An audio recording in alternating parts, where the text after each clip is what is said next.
मित्रांनो, आपल्याला दिनदर्शिकावरती गणित विचारलेलं आहे.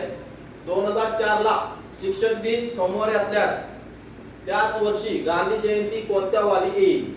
म्हणजे आता आपल्याला माहित पाहिजे शिक्षक दिन कोणत्या तारखेला येतो. शिक्षक दिन 5 सप्टेंबरला येतो आणि गांधी जयंती 2 ऑक्टोबरला. म्हणजे शिक्षक दिन 5 सप्टेंबरला म्हणजे सप्टेंबर महिना किती दिवसाचा असतो? 30 दिवसाचा. 30 मधून 5 मायनस केले किती राहिले? 25. बरोबर.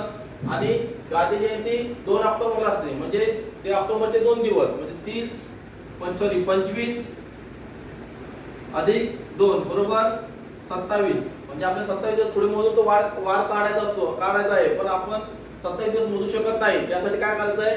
27 ला 7 ने भाग लावायचा. म्हणजे 7 ने का भाग लावायचा? कारण आपल्या आठवड्याचे दिवस किती असतात? 7. म्हणून त्याने 7 ने त्या 27 ला भाग लावायचा आहे.